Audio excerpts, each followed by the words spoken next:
Hello, boils and ghouls. My name is Ashley, and this week I watched Insidious: The Red Door. Am I the only one that every time they see Patrick Wilson, they have to remind themselves they're not watching a Conjuring movie? Is it just me? Or is it maybe just the James Wan of it all?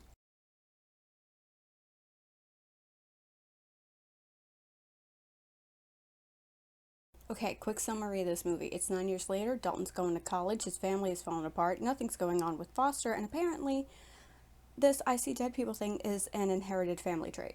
Now, I don't know what the deal is with this movie. Like, things were happening, but I feel like it was nothing important happening. Does that make sense? And then I learned that they're making a sixth Insidious movie, so maybe that's why. Maybe this is a bridge between the two. Like, they needed some things to happen for the other one, the next one, because this isn't the most exciting of movies. So maybe that's the purpose of this movie. It's not the most compelling movie, it's just explaining some things and allowing some things to happen because they need to happen and can't fit them into the next one. Now, apparently, they're also making a spin off of this series called Thread and Insidious Tale that will be starring Mandy Moore and Kumail Nanjiani. I haven't really heard anything about it. There's no potential release date or really very much information at all, so I guess we'll see about that. But I think a horror movie with those two would be interesting. Especially Mandy Moore. I don't associate her with horror movies, so that'll be fun. But the reason we're here, Red Door. Like I said, it's 9 years later. Things have not been going great. Josh and his wife are divorced. Dalton's going to college. They have a very strained relationship, and the brother's just kind of there. We see him a couple of times, Grandma's funeral, obviously, and then later on, Dalton calls him a couple of times, and that's pretty much it. The mom mentions about how he had nightmares as a kid, and I assume that's between the last movie and this movie. So after the last movie, and they do that memory hypnosis stuff, Foster has nightmares about Josh coming after the family. And the mom has to lie to him and say, no, that's just a nightmare. That's not like a memory. Your dad absolutely wouldn't ever do that. Because, obviously that's what you're going to tell your kid. Especially after your husband and older son have undergone memory repression hypnosis and don't even know what happened. But I feel like Foster was just there. Like, they didn't really know what to do with him. And they couldn't just leave him out because we know he's part of the family. But, the wife, Renee, I believe that's her name, also not a huge part of this. This is about Josh and Dalton, mostly. Like I said, her relationship with Josh has come to an end. They have divorced. It's because of who he is after this repression. It hasn't really changed him as a person, but also he says he's very foggy all the time, and that's affected the way he navigates life and his relationships. Because he's got this brain fog all the time, it makes it difficult for him to do things or talk to people or all these things, right? And Dalton says to him, you ever think you should get that checked out? I mean, thank you, Dalton. Obviously that would be the common sense thing, but most people aren't going to do that. Would I do it? No. You kind of just get used to things, and that's how you live, right? But when it starts affecting your family, right, and your relationship with your kids, maybe you should look into it, because it's not normal. But he goes, gets an MRI, he's totally fine. But apparently this hypnosis, it's wearing off. And it doesn't take much. Dalton, as I said, is in college, and he's a very good artist. He draws a beautiful drawing of his grandmother, his dad's mom, who's recently passed. And in his first class, the teacher has them do some sort of deep breathing, connecting with your inner self exercise that apparently was enough to undo this memory repression. And honestly, if you ask me, that hypnosis wasn't very good if an art teacher's deep breathing exercise can undo everything. And Dalton starts drawing the door and also seeing dead people around campus. And they just keep telling him to close the door. Dalton has this roommate named Chris. I really liked her as a character.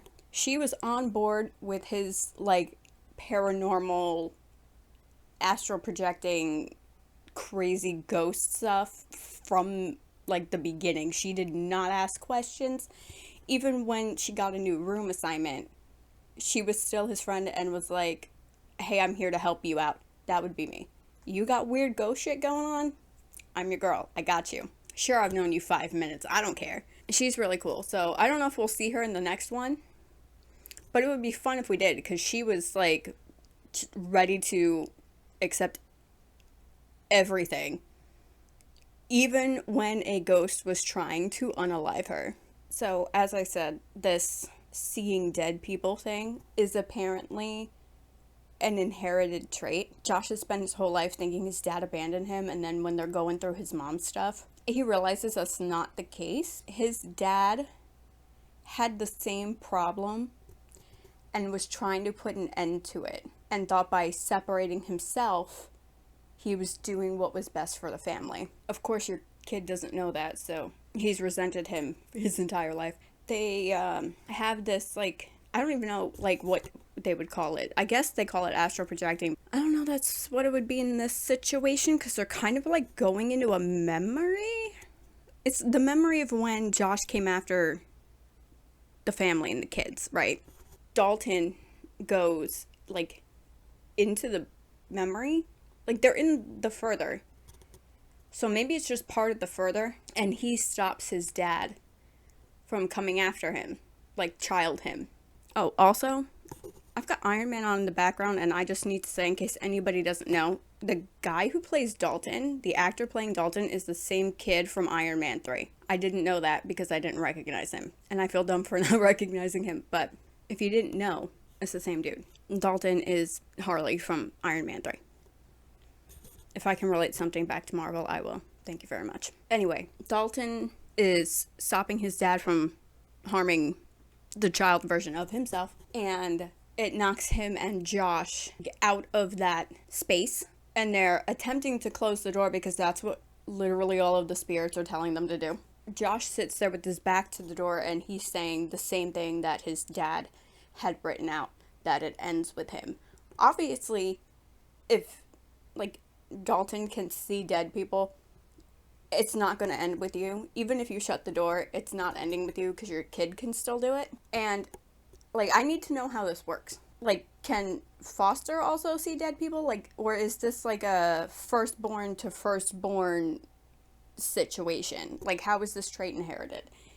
I'm probably looking too deep into it. It doesn't seem like Foster has the same abilities, but Josh got it from his dad, and Dalton got it from him. Dalton's kid might be able to do it one day. Who knows? Dalton, for some reason, like, after he leaves the further, because his dad told him to. And I don't know if I just missed it, or if he figured it out on his own and there was no explanation, but he just starts painting over his painting of the door. And paint is dripping down the door behind Josh like he's sealing the door. Okay, we know that's not the end because we already know we're getting a next movie. It comes out in August. Next August. I thought that was like a good idea. I don't know how he came up with that idea, but hey, whatever works. Not that it worked. Because like I said, there's another movie. I believe there was also an end credit scene for this movie, if I remember correctly. Like, there's a light above the door that's still flickering on, which obviously is meant to allude to there being more movies, which, as I've now said a few times, there will be. So, maybe paint isn't a good choice. Maybe he didn't cover it enough. Maybe the red-faced demon is stronger than some college students' paint. I don't know. I don't know how the paranormal works in this movie. It does whatever it wants. But, yeah, like I said, stuff happened in this movie, but also not really. I feel like this movie is a stepping stone to get the story where it needs to be for the next one. Does that make sense? And we tend to see that in movies in a long series, especially ones where this is the 5th one, right? The next one will be 6. The more movies, in my opinion at least, the more movies you get into a series that aren't like based off of a continuous like like a book, you know, like Lord of the Rings.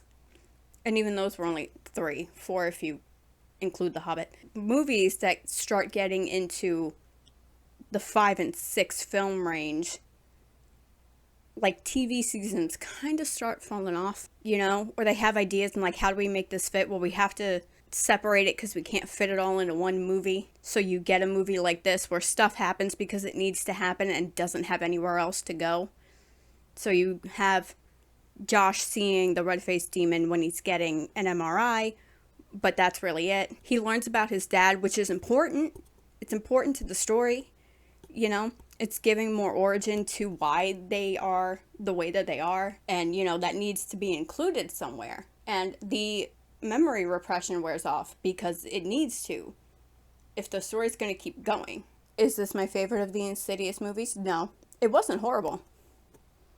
But it was just a movie, I think, that was full of explanation more than it was, like, I guess that's story progression, but nothing really new happened. Nothing new happened. They introduced one new character, and I really like her, so hopefully we'll see her in the next movie. Dalton better still stay friends with her because she was still cool with him after a ghost tried to take her out. Anyway, that's it for this video. I feel like it's probably going to be a short one. But honestly, wasn't a whole lot to say about this. So I guess subscribe if you want. Click the like button if you like it. If there's something you'd like to recommend me, please let me know in the comments down below, and I will see you guys next time. Be excellent to each other. Bye.